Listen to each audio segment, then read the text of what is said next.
In a quiet neighborhood, chaos erupted when police were called to the home of a 71-year-old man. Try a door. 890 radio, please. Put you on standby for me, please. Open the door! Open the door! His wife, battling dementia, mistakenly called 911, alleging he shot her. What the hell did you call him for? I thought you shot me. What? But as officers arrived, they immediately escalated the situation, trying to kick the door in first and ask questions later. I'll be back. I got a sludge in my truck. Open the door! Let's see your hands! When the homeowner answered the door, they forcibly pulled him out in his bathrobe and threw him down his home's front steps, injuring him. And then they lied about it.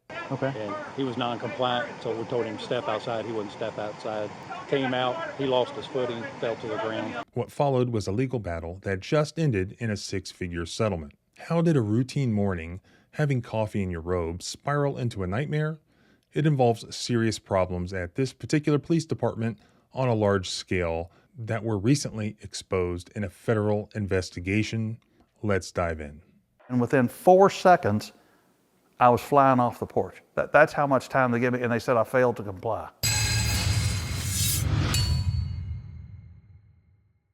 This video brings us to Louisville, Kentucky, a vibrant city nestled along the Ohio River. With a population of over 600,000 residents, Louisville is the largest city in Kentucky. Known for its rich history, iconic bourbon distilleries, and home to the legendary Kentucky Derby, Louisville offers a blend of Southern charm and urban excitement. The city merged with Jefferson County in 2003 to create a coextensive Louisville/Jefferson County metro government. Frank Serapiglia was in his kitchen drinking coffee and reading the news one morning in September when he heard yelling, and he noticed several police officers outside his home with their guns drawn. I'll be back. I got a sludge in my truck. Hang on. That person coming to the door. Got one coming to the door. Is that him going upstairs? I don't know. I can't see. Mike just went upstairs. Try a door. 890 radio, please. Put you on standby for me, please. Open the door! Open the door! That's him. Subject inside. He's inside. All right. Come to the door. Come to the door! Open the door. Open the door! Let's see your hands! Come out here! Let's see your hands! 71-year-old Serapiglia thought that the officers must be pursuing a suspect who was just running through his neighborhood, but then he heard banging on his front door. So he went to his front door, and as he was opening it, standing there in his bathrobe, a police officer reached in his house, grabbed him, and threw him out his door and onto the pavement below his front steps, where he landed face first. Bodycam footage captured the whole thing. "Get on the effing ground," an officer yelled as another officer handcuffed him and kneeled on his back. Ah! I'm behind you. I'm behind you. Ah! I got your back. No, I... Is everybody else in the house? Someone cuff him. There's cuffs. Start. Anybody else in the house? Put cuffs on. No, I... Your wife. Please. Anybody else? I What's wrong can't. with your wife? I can't breathe. I got 2 artificial... There's one. I got 2 artificial shoulders. Give me your other hand. Give us your other hand. Hey! I live here in a room. Oh, you are nuts. And you busted my what the hell is your deal? Jesus Christ. Yeah. Police were responding to a 911 call that was made by Serapiglia's wife while he was downstairs. The woman had called 911 in a delusional state, claiming that her husband had shot her in the head, according to the lawsuit. As Mrs. Serapiglia is brought downstairs and outside, disheveled but not hurt, an officer reported to dispatch that there was no shooting. Serapiglia asked his wife why she called 911. "I thought you shot me," she quietly responds. What the hell did you call him for? I thought you shot me. What? Serapiglia explained to the police that his wife had previously been hospitalized, had seizures and mental health issues. Sadly, she died just a few months later. So Mr. Serapiglia was left with broken bones and other injuries. He filed a lawsuit. And although this incident happened, and I believe the lawsuit was filed back in late 2019, it just now settled for $250,000. And it must have been a Kentucky state court lawsuit because I tried to look it up on Pacer and found no record of it. It would be extremely unlikely for a federal Section 1983 case to have lasted that long. Out of that $250,000 settlement, LMPD was responsible for paying all but $5,000 of that amount. I presume that the remaining $5,000 may have been one of the officers. I don't know. The body cam footage also shows that after this incident happened, the officers basically lied about what they just did, already starting to cover it up. He was non-compliant. We told him to step outside. He wouldn't step outside, an LMPD officer said back in 2019 on that body cam video. So we grabbed him to pull him out. He lost his footing and fell to the ground. You want to step over here, sir? So nobody kicked the door in? He opened. Oh, okay. He went by us and then started going up steps. So we started ordering him through the door to come down and open the door. He opened the door. We started giving him command to get down on the ground. Okay. And he was non-compliant, so we told him to step outside. He wouldn't step outside. So Bill grabbed him, came out. He lost his footing, fell to the ground. Okay. And then we just basically took him into custody. All right. I was told that you all kicked the door in. J-Town initially started to kick the door in. It wouldn't force. So Okay. we went to go get alternative measures. Okay. And we initially saw him go up the stairs Uh-huh. before we started again trying to gain entry. He was at the top of the stairs, like coming to the door, and he's like, "What are y'all fucking doing here?" And then he ended up coming down to the door, and we gave him several commands to open the door, and he finally did. Okay. And Dave said, he wouldn't come out, wouldn't get on the ground. Pulled him out, and he lost his footing and fell. But in reality, not only did the officer pull him out of his house, but also pushed him forward. He actually not only pulled me out, then he pushed me down and forward, which was totally crazy. And according to Mr. Serapiglia, none of these officers were disciplined for what they did. Did any of these officers get disciplined for what they did? From what I understand, I don't think they did. Then on March 13th of 2020, that was the Breonna Taylor shooting, also involving the LMPD.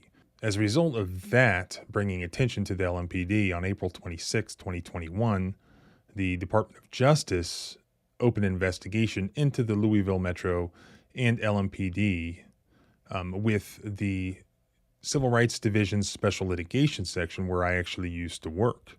Then, March 8th, 2023, they issued this report titled Investigation of the Louisville Metro Police Department and Louisville Metro Government. They concluded that the Louisville Metro and LMPD are engaged in a pattern or practice of conduct that deprives people of their rights under the Constitution and federal law. They concluded that the LMPD uses excessive force in violation of the Fourth Amendment. As they note in the report, the Fourth Amendment protects people from the use of excessive force, and an officer's use of force must be objectively reasonable in light of the totality of the circumstances. The courts will consider, 1, the severity of the crime, 2, whether the suspect poses an immediate threat, and 3, whether the suspect is actively resisting arrest or attempting to evade. Those are known as the Graham factors. They found that officers in this agency routinely use force disproportionate to the threat or resistance posed. Officers use force simply because people do not immediately follow their orders, even when those people are not physically resisting officers or posing a threat to anyone. At times, officers use force to inflict punishment or to retaliate against those challenging their authority in violation of both the First and Fourth Amendments. LMPD officers also have used unreasonable force against peaceful protesters, people with disabilities, and teenagers. And that is exactly what happened here. Is violent force was immediately used against this man, the 71-year-old man, because in their opinion, in the officer's opinion, he didn't immediately follow their orders, like instantly, without even thinking of the possibility that you're dealing with an elderly man who doesn't quite know what's going on. And here's another one that's on point. LMPD officers unnecessarily escalate encounters leading to excessive force. LMPD officers routinely rush into encounters without adequately weighing the threat or resistance presented by the individual involved. They not only fail to de-escalate the situations they face, but in fact engage in escalating behavior that startles, confuses, or angers the individuals they encounter. This often leads to the use of force, both lethal and less lethal, that is unwarranted or disproportionate under the circumstances. And isn't that exactly what they did here? This man saw police officers outside his house, banging on his door. He goes to the door. He doesn't know what's happening. He's confused. He thinks maybe they're chasing somebody through his yard. And they immediately escalate instead of just using common sense and learning the facts and communicating with the man. And the fact that they unnecessarily do that and they escalate the encounter, that led to them using violence on him and the man being injured. To be clear, I'm not disputing the fact that if there's a 911 call saying that the man's wife had been shot by her husband, that the cops can't show up and bust down the door without a warrant. They are absolutely justified in doing that. There's no problem with them trying to bust through the door to go in and save somebody. That is one of the exceptions to the general warrant requirement. The homeowner came to the door, and then rather than acting reasonably, rather than asking him questions, they just completely pulled him out and threw him on the ground. And there was no need to do that because he was wearing his robe. They could see his hands, whether or not he raised his hands immediately. Just because someone called 911, that doesn't mean that he's been convicted. He's innocent until proven guilty. This is why red flag laws are so dangerous. This is why swatting is so dangerous. Because police officers sometimes will just rely on an unreliable 911 call or report and go ballistic. But it's not reasonable to use violence against any individual just based solely on some random, anonymous, or unreliable or confusing 911 call. Rather than make any attempt at learning anything, these officers chose violence first.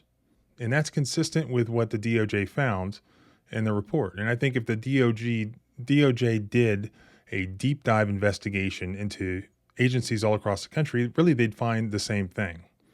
Police officers using unnecessary force, where supervisors are doing little to no review. I guarantee it's happening all over the country. And look what happens here. You take law-abiding citizens with no criminal history, they've done nothing wrong.